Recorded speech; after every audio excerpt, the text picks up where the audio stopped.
have farms that, are near the bay. We don't have chemicals and, sewage treatment plants put in to treat the sewage, get into the bay. What we do see, unfortunately, is more plastics floating than we'd like to see at times. And so There are too many oil spills every year in oceans and seas that kill fish. 170,000 tons of crude oil leaked out in Prudhoe Bay in Alaska. Most oil spills are caused by groundings, collisions, and fires. The biggest oil spill ever is 11.1 million gallons spilled in the Pacific Ocean. One oil spill happened in Narragansett Bay. About 70% of the Earth's surface is mostly oceans and seas. The NRC studies oil spills and their causes. The NRC says there are about 1 billion gallons spilled in oceans each year. Crude oil can be very explosive. Only 1.5 inches steel is separating the oil from the ocean.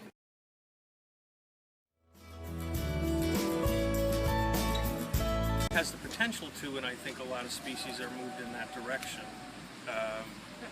And I think we will get there. So sustainable is one thing. I think it means you're conserving enough to let the population to be able to harvest a certain amount and let the population continue to sustain itself. There's other factors at play, the management and how you get there. And like I just told you a few minutes ago, they're working really hard to make sustainable fisheries, but it's almost impossible to look at things species by species. It's like on a land example, if you have a whole bunch of rabbits and you're trying to build that population, what happens?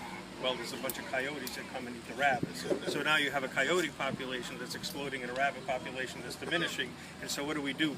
We stop.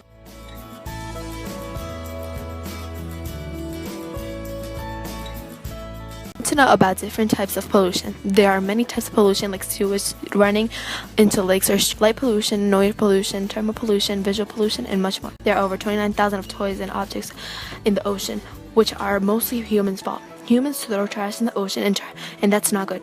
Common pollution includes their life after being released is unknown. According to the fishermen, in over 1 year, there are 1 million balloons released in the atmosphere, and they shrink and fall in the ocean. As the fisherman Denny said, balloons can kill fishes by eating them.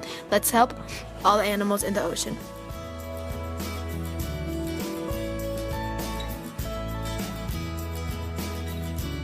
Can we help? How can we limit the amount of certain fish in certain places that are overpopulating? How can you limit? Like, how can we help? Like, limit them? Limit that fish that are overpopulated? Yeah. Well, the problem is there's like an imbalance in nature where there's like a lot of, for instance, I'll give you a lobster perspective because that's what I do, a lobster, right? We have sea bass that are overpopulated and they love little lobsters. And we're trying to rebuild lobsters. It's like having coyotes and deer.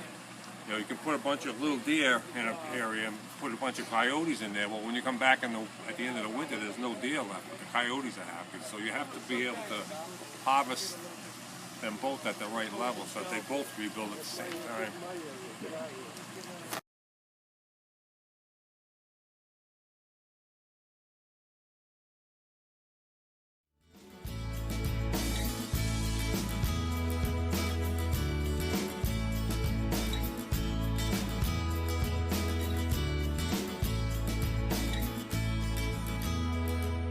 There are some fish that are not harmed by any temperature change or global warming, and they can even live in polluted waters. So if their home for miles get polluted, they will climb on land and find a puddle to live in.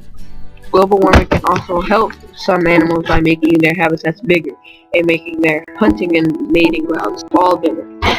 That is how global warming can help animals in the ocean and also how they can affect animals in the ocean. Global warming can affect animals in all different waters, such as salt water, fresh water, rivers, and streams.